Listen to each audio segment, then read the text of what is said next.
It's not a special birthday or anything when people turn 53. I mean, when you turn 15, they give you a huge party. If you're a girl living in Latin America, that is a must. Girls in Latin America love their quinceañeras.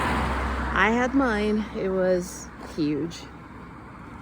At the time, I don't know how much it would be now, but at the time, my dad spent $40,000 on it. And I was so happy. So when you turn 15, if you're in Latin America, if you're a girl, chances are you're going to have a huge party. When you turn 21, I know in New Zealand, I lived with a family in New Zealand. They celebrate their 21st birthday. Their 21st birthday is a big deal.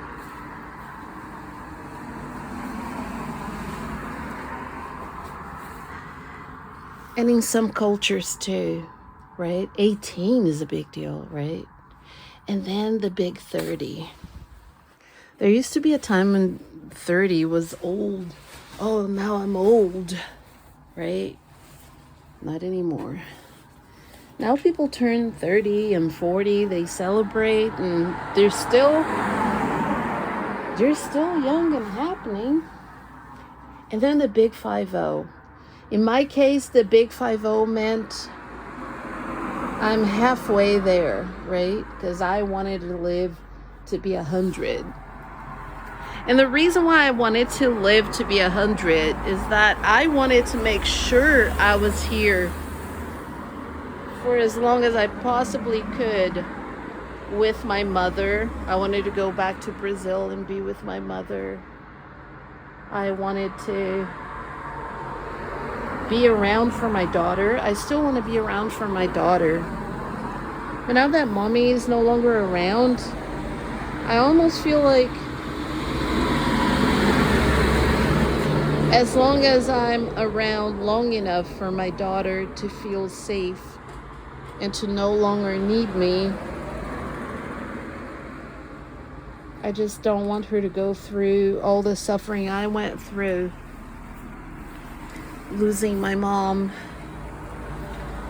52 years old. I lived 52 years and I had a mom for 52 years. I had a dad for 32 years.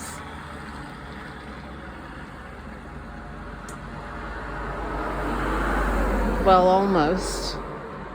I was going to be 32, so technically 31 years I had my dad.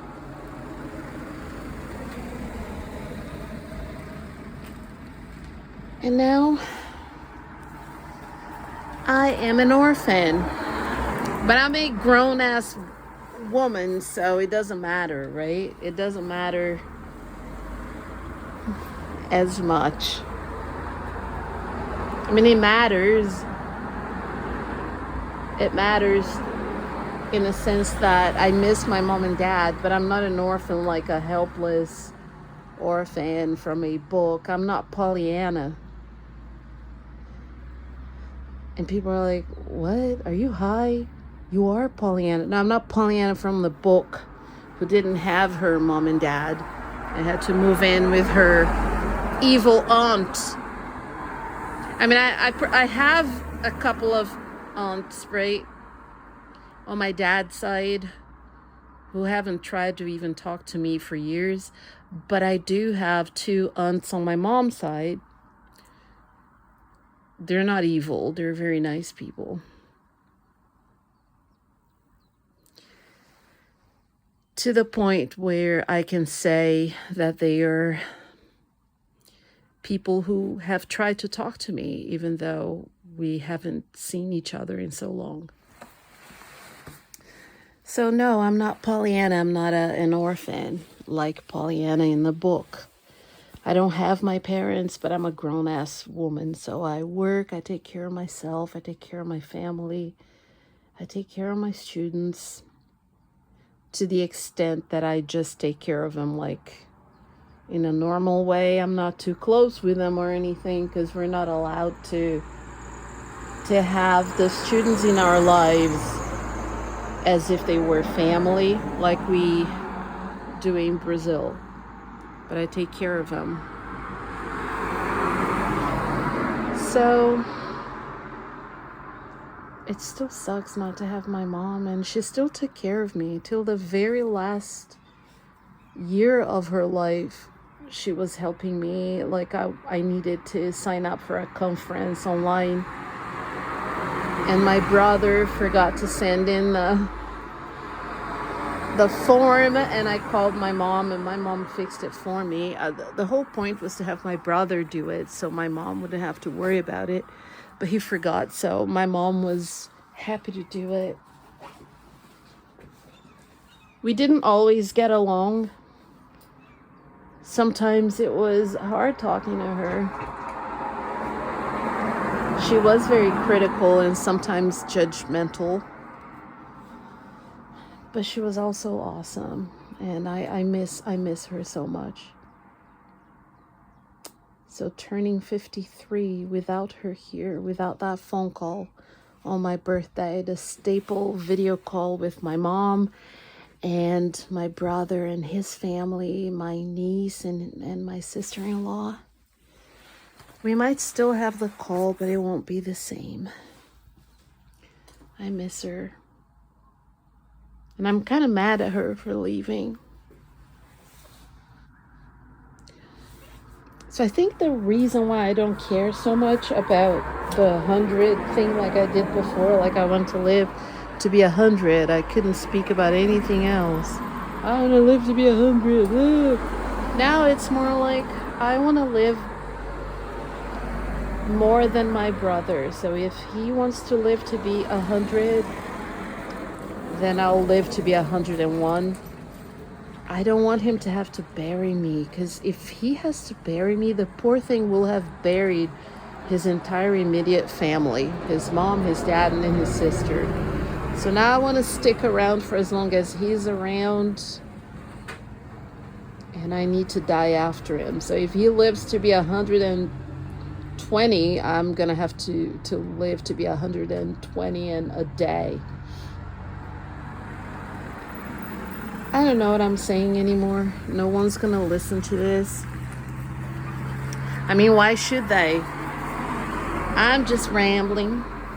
But you know what? When you do talk like this, it's cathartic because you get to say what you need to say.